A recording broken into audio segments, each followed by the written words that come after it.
tubag sa kalisod, sa panahon nga ang kalagpuno sa kabalaka ug kol.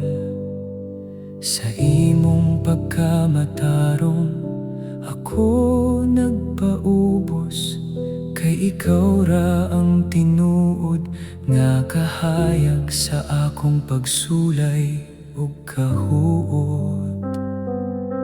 Sa mga nagduha-duha sa akong paglakaw, ikaw ang naghatag og kusog sa akong kahadlok ug kahilom nga labong. Bisan ang kalibutan puno sa kasaba ug kasuko, sa imong presensya ako makakaplag ug kalinaw nga tinuod.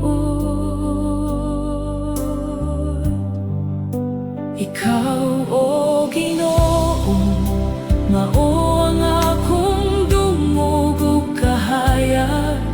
Sa imong kamot ako luwas ug lig-on. Sa matag adlaw hatagi ko, Ginoo, sa kalinaw sa akong kasing-kasing, nga labaw pa sa kahadlok ug kalibog sa tibuok na kong panimuot. O banghuna-huna sa imong gugma ako mo pahulay, kay ikaw ang Dios nga matinod anon sa matag adlaw.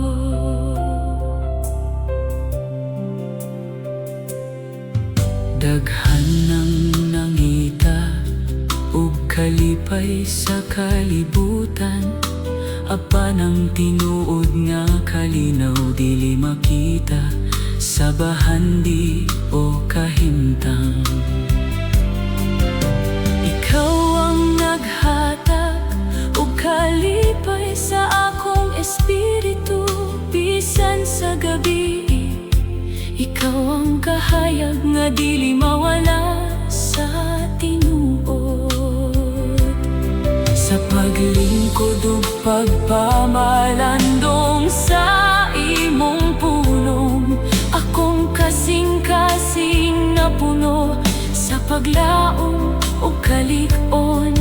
Mas labaw pa ang kalipay nga gikan kanimo, kay kini dili mausab bisan sa unos sa panahon. Sa kahilom ako mosalig kanimo, ikaw ang akong kasiguruhan ug kapahulayan. Mas mahinumdum ako sa imong kaayo kaysa sa